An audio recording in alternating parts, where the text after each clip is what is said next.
It's always fun to do episodes with friends. Jason and I became friends through Clubhouse, which was awesome at the time. And not only is he a friend, but he is an unbelievably accomplished executive across the publishing industry. You guys are going to love it today. If you do love it, make sure to be a friend, tell a friend. That is the best way that you can help out. Thanks, guys. Enjoy the show. Explore the minds and marketing strategies behind today's winning brands and businesses. Tap into the power of the creator economy with Earned by Creator IQ.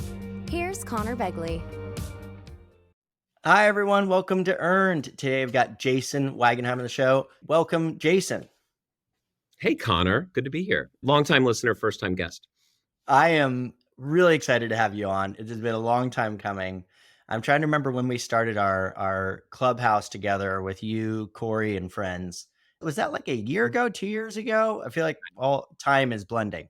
No concept of time anymore. And Clubhouse, that was so fun for a minute, wasn't it? I think I predicted that it was going to be a $10 billion company, which is why you should not listen to my predictions, or most people's for that matter.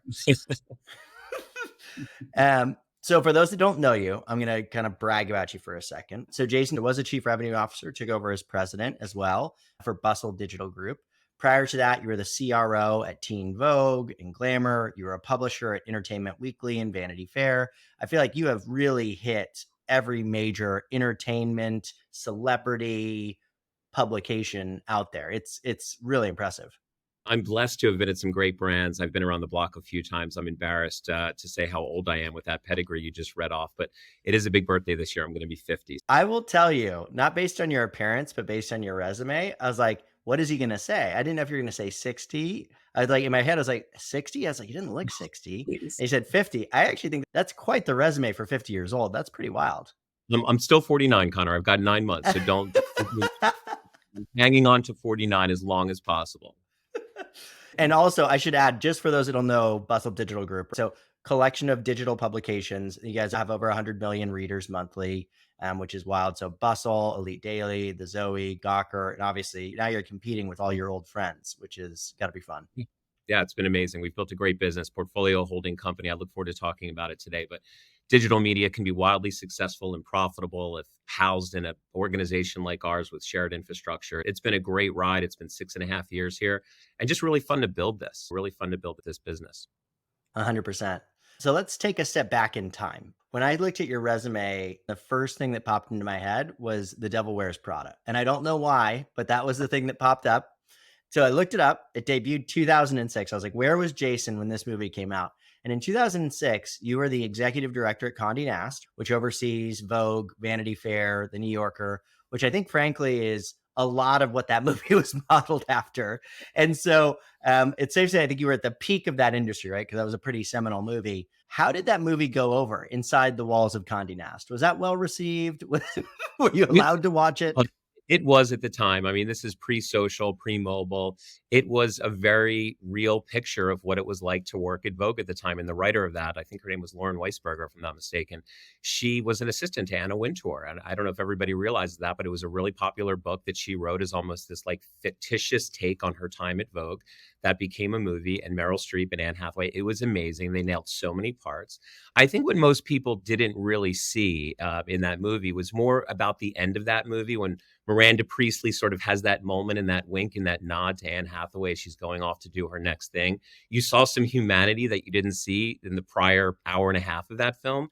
And Anna's fierce. She is the original girl boss. I have so much respect for her and everything that she's built. She's definitely, I think from what I hear from my friends still at Condé, she's definitely softened up in the last 15 years since that movie with her experience and wisdom that also comes with age. But she's great. And I think there was a lot of satirical things that you could absolutely draw back to reality about what it was like at Condé Nast at that time. It was a lot of fun, but it was a lot of pressure and it was super serious. So the other thing I thought about when I was looking at your career was like, you got to go through the kind of bloodbath transition from, physical publishing to digital publishing. And I wanted to kind of look up the data. And I think right around that time that movie came out was when publisher revenue kind of hit its peak. It was about 46 billion at that time. And then just over the next, call it 5-6 years, it got cut in half down to about 24 billion. And then it started recovering since then. What was it like to be at the center of that transition? What's it like when an industry goes through so much change in such a short period of time, specifically from outside. It wasn't like they made mistakes. It was like outside influences, really social media specifically, kind of blew up that business model for a little while. It did, and it's a critical time you're talking about in 2006, because I think the iPhone came out in either 2007 or 2008. The iPad was in 2009. Social media was around in 2003, 2004. Before that, with things like MySpace and other things, but Facebook really got big in like '04, right? Yeah.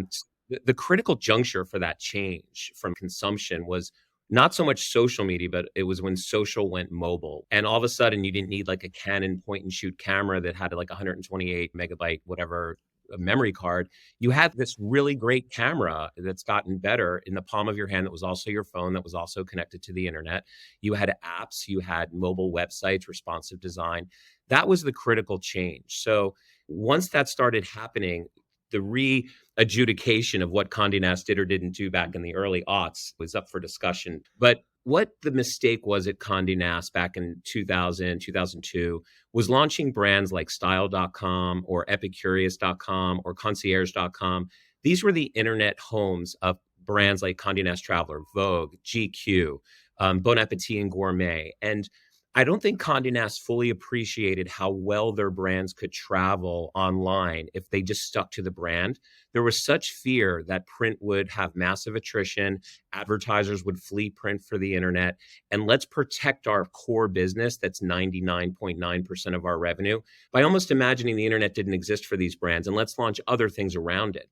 And I'm convinced that when we talked to Cy Newhouse in 2001 or two, we wouldn't have had a Style.com. We would have had this powerhouse called Vogue.com, and we wouldn't have had Curious.com. We would have had Gourmet and Bon Appetit. And that was a critical mistake, was not embracing the internet quick enough while other companies just passed us by.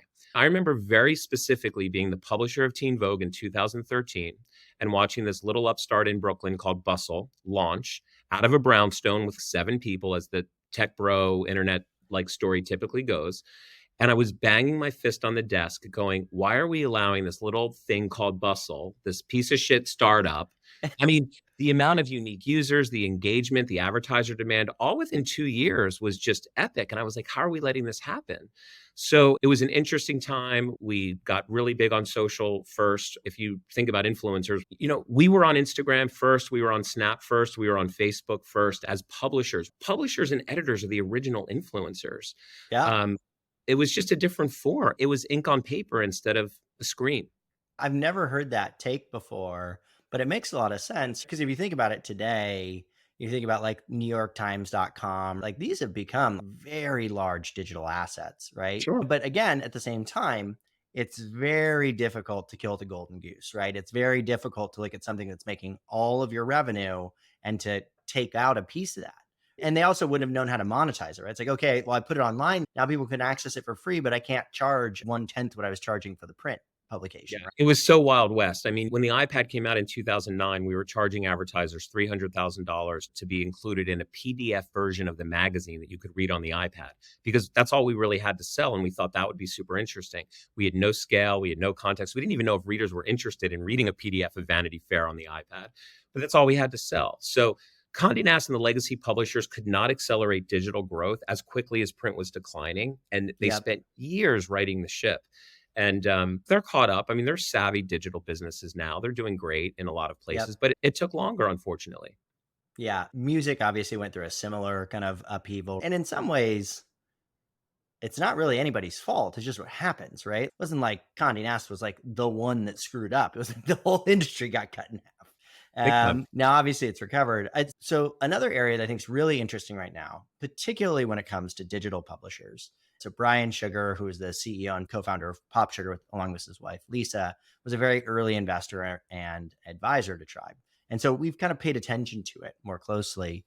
And I think over the last, call it 12 to 18 months, there's been an incredible amount of consolidation within that space. Like at Vox, BuzzFeed, Group 9, Discover. So what do you think is driving that consolidation? And then do you think that continues moving forward? How do you think the industry shakes out over the next few years? It's a great question, and we're living in the middle of it. And I think let's just continue with the theme of a history lesson and go back in time, because consolidation is not a new thing. Since, there were etchings on caves tens of thousands ago. Like companies have consolidated, radio consolidated in the 40s and 50s and 60s, TV consolidated after that.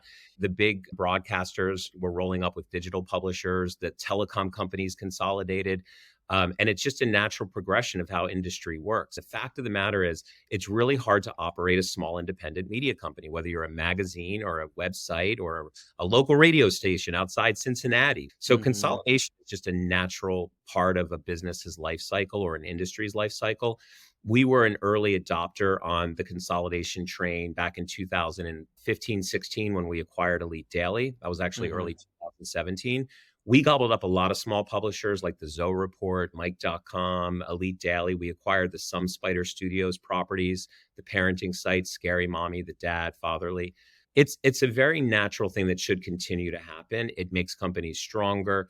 When you can have, like we do, 12 brands and 400 plus people in a company and shared infrastructure around sales, marketing, tech, the finance team, all the things it takes to make a company run well, and you can underpin an entire org with that infrastructure, all 12 of those sites have a much better chance of being successful from an audience profile, from an advertiser one, from just being well run businesses. So I'm a big fan of the consolidation. It will continue to happen. Tough market right now. It's tough to be a media owner and want to sell your company because prices and valuations are just much lower than they probably should be. But it'll continue to happen, and we're a big fan of it. We've got a huge M&A strategy. There's lots of room for us to be acquired by the right suitor one day. It is a very weird time in the universe. I've been doing this more than 25 years. I've never experienced anything like the last 3 years, Yep. and it's going to continue to be wacky. So I keep telling my team, keep your head down, avoid the noise, and just do good work. The rest Yep. will fall into place. Like you said, going back in the annals of history, history rhymes. It doesn't repeat, but it rhymes. And I mean, Mhm. you look at the historical media entities like Condé Nast is a thing. It's a collection of publications. So it's logical that that would occur. Something I think a lot about, obviously, when you have a hammer, everything looks like a nail, right? But, we're in the influencer space. Influencers or creators are functionally just individual publishers. Mhm. I looked at the data on Mr. Beast. His numbers have like grown 6x in the last 2 months. Yeah, 1.8 billion views on his YouTube videos in the last 30 days. Just shocking numbers. So have you guys thought at all about acquiring individuals as publishers? Is that something you've explored at all? We've done it before. I mean, there was some influencers that created a handle called Please on Instagram. It was a beauty born handle. We always said that if Allure or one of the big beauty brands was launching in 2015 or 2016, it would be an Instagram thing, not necessarily ink on paper or on any other platform. So we have gobbled up a few handles and a few influencers along the way. I think the bigger thing moving forward is this idea of a triangulation between content, talent, experiential. Publishers are very well suited to create their own influencer networks or creator networks. We're frankly already doing it. And I think, what drives me a little bit crazy with some of my top advertising partners is this idea of influencer and creator. It actually Mm-hmm. started with publishers. Publishers, like I said earlier, are the original influencer, with editors and writers who scoured the world for the greatest destinations, clothes, food to eat, places to visit, things to do, and publish those in a format. And again, it was ink on paper, but that's what magazines have always been, influencers. So when I talk to advertisers and they're like, oh, we're looking for somebody with a lot of reach on TikTok, and we need somebody with 500,000 followers on TikTok or Instagram. I'm like, BDG has like 30 million followers on Instagram, and Inverse alone has 5 million plus on TikTok. Like, we're an influencer and we need to start getting the credit for it. Look, I remember a Teen Vogue, Bethany Moda. Do you remember Bethany Moda? Oh One of the yeah. Oh like yeah. 16, 17-year-old girl living in Northern California, like babysitting or whatever she's doing on the side, starts making like fashion and haul videos and grows to like 10, 11 million followers in a couple years on YouTube. I remember like reaching out to her and others and saying, come do this party for us. We'll put you in the magazine. And they would be so psyched to be featured in Teen Vogue or so psyched to be part of some kind of Condé Nast event. Then a couple of years go by and all of a sudden they're bigger than us. And we have to call their agent at William Morris just to get a deal with them. We've created these monsters. And it's just the format has changed. Again, it's a screen, it's not ink on paper. But there's definitely a great relationship between publishers and influencers working together.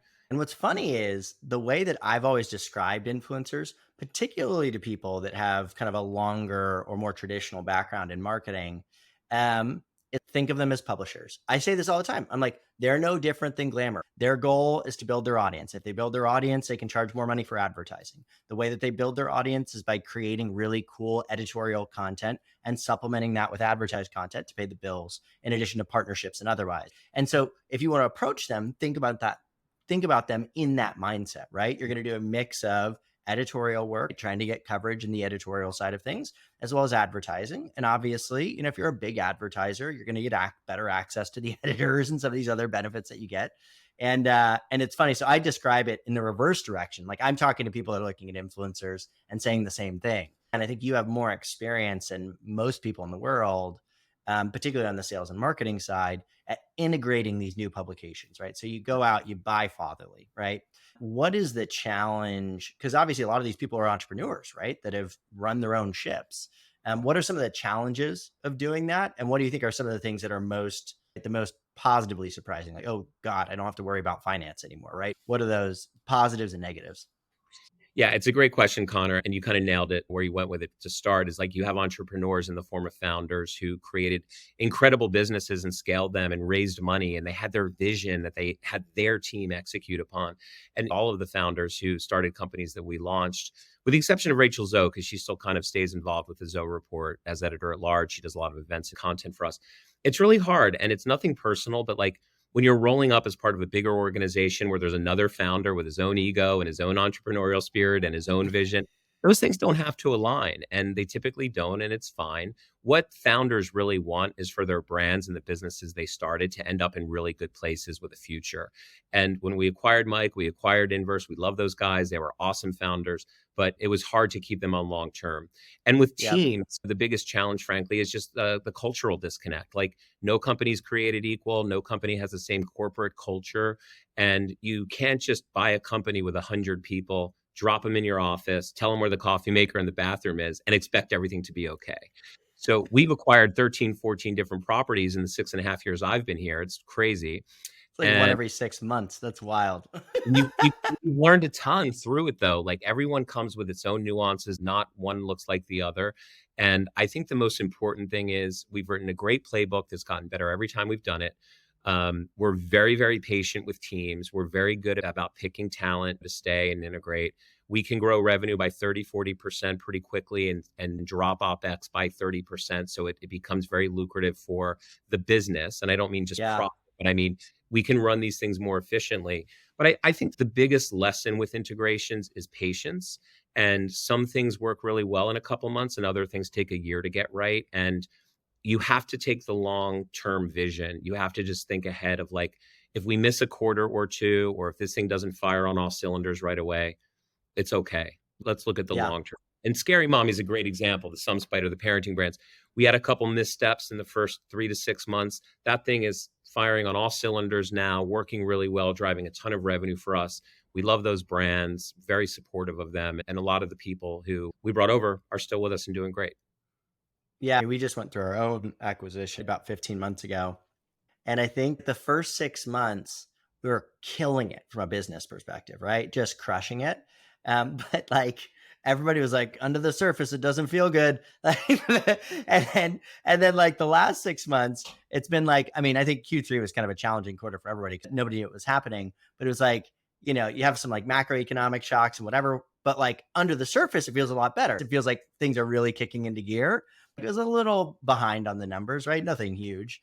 And so it's funny to have that long-term perspective. If there's a problem, we will figure it out and we'll move forward. You nailed the ancient Wagenheim family proverb that goes back to Lithuania in the old country is everything's going to be okay. And if it's not, don't worry, we'll figure it out. And that's the way we have to approach this business. One of my favorite books is Who Moved My Cheese? It's like 40 pages long. It's about these mice that live in a labyrinth and the cheese is moving. And some mice find the cheese when it moves and other mice just look for it in the same exact place every day. And you know what? They die. And it's this great story of surviving through change. And I bought 300 copies of it a couple of years ago. I gave it to every one of my people. I'm like, you're going to read this. It's 40 pages. Don't panic.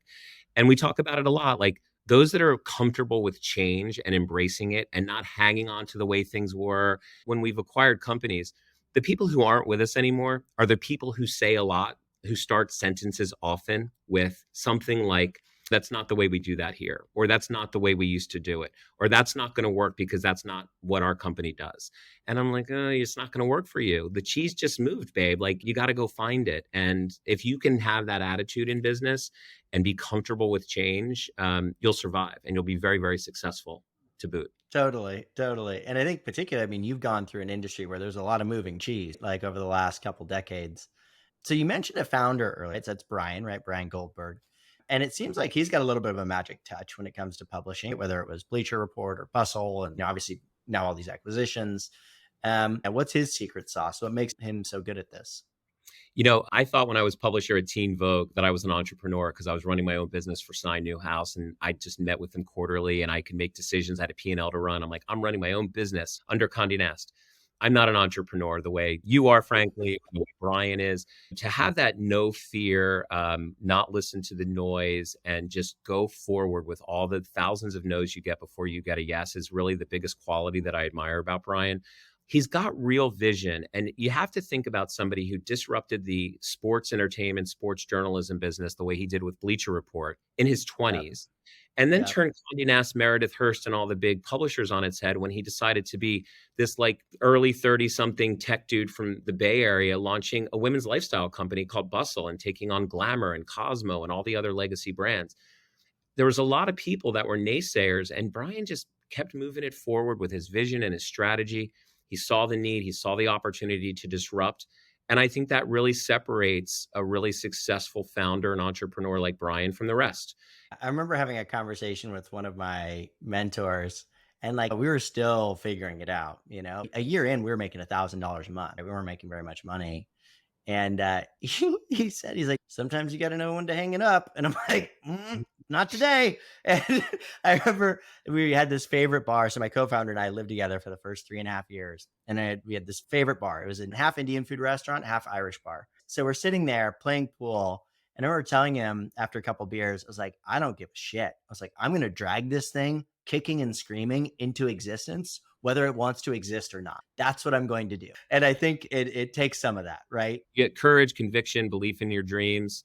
That's the magic. You're another great example. What you did with Tribe, you saw a need on influencers and measurement and what the world wasn't getting, and you took advantage of that and had the courage and conviction to just go through, I imagine, all the thousands of people laughing in your face or the no's, doors shutting, to keep moving. I don't think you can learn that. I think that's a born quality.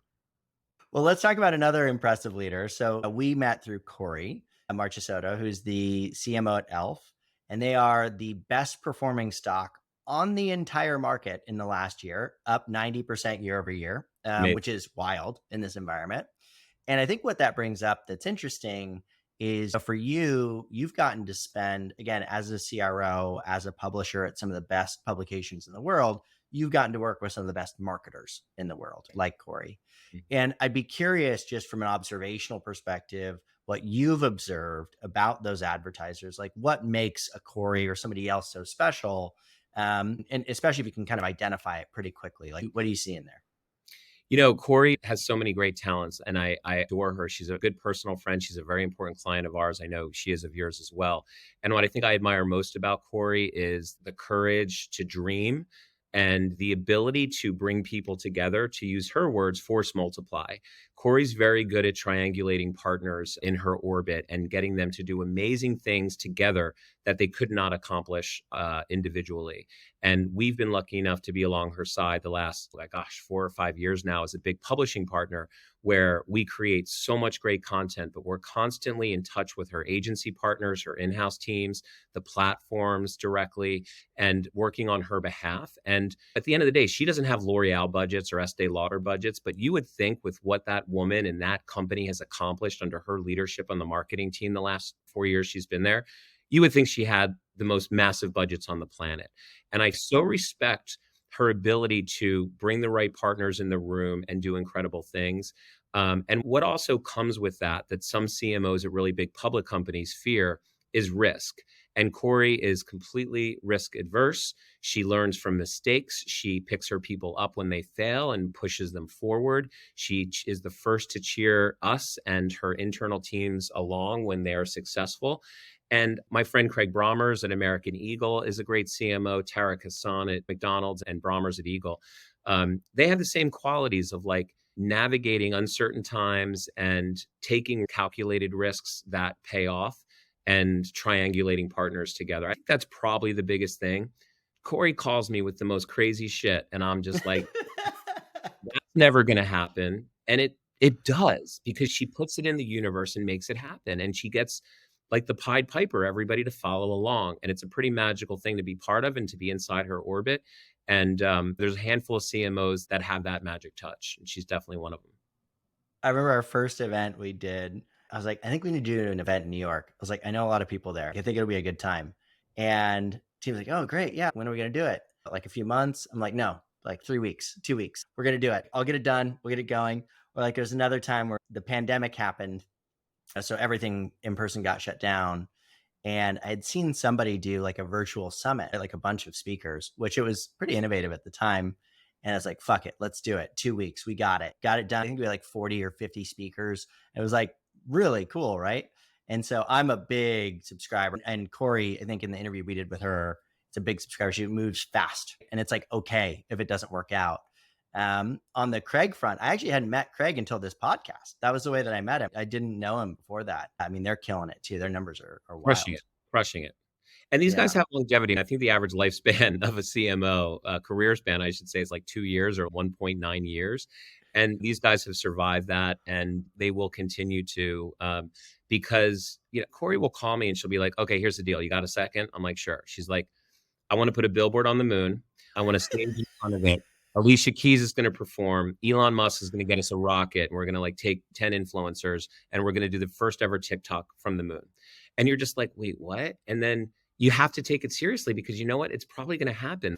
She just has that power. And most of her stuff works really, really well. Some of it doesn't. And she learns from those mistakes and those risks that she may have taken to make it better the next time. So obviously marketing, publishing is a big part of your background, but in sales is as well, right? A big part of your career, and also a big part of your blood. So I think I heard the story of your dad being like a fax machine salesman back in the day when that was like a totally new technology. So when you think about sales and the role that's played in your life and what it's taught you, what are those? Why would you advise somebody to get that background earlier in their career? I think it's such a terrific career. I'm an accidental salesperson. I went to college for journalism and writing, and I started a student magazine in South Carolina that's still publishing. I was editor-in-chief of the school newspaper. I had dreams of going to GQ and other big magazines and following that dream to be a writer. And I sort of just landed in a marketing role at News Corporation, my first job out of school. Didn't even know what it was. I was designing coupons for the Sunday inserts, the FSIs that News Corp published at the time under a company called America. And I got the sales bug right away and found the right mentors and companies and had just great brands that I got to work for. I was one of the first online ad director for Maxim.com in 1999. And I think what I love most about sales is every day is different. It's about problem solving. It's about critical thinking. It's about trying to convince people to take money out of their pockets that they may not even know is there and getting them to spend it. And it's a lot of fun. And I think what I love most about it is the trust I've been able to build for myself and for our company and for our people over the years. It's really the trust that people have in you. And we make a really, really big deal at BDG about customer service. And the internet is a wild and complicated place that is changing by the minute. When somebody decides to spend $500,000 or $1 million or $2 million with us, I don't want to mess up. Totally. Their money. So what are the things and who are the people that we can have in our orbit to make sure that our clients can trust us? And when you have that kind of relationship, it's really satisfying. And it, of course, also leads to renewals and really great relationships that you take with you everywhere. It's a great business. It's a frenetic business. There's mayhem. No day is the same. And I think that's really exciting. I mean, that perspective, right? That approach, though, is really important. The long-term thinking there, right? It's not just about getting somebody to buy from you, but it's actually about having that be successful, because that's actually where the long-term value is, right? Is you build these relationships with people that are mutually beneficial, in which you're helping them get done what they want to get done. And I know that for me, I remember this phrase I always really liked. It's better to become friends because of business than to do business because you're friends, right? And it's like I've had sales conversations with friends. It's like, I don't want to do that. That feels weird, right?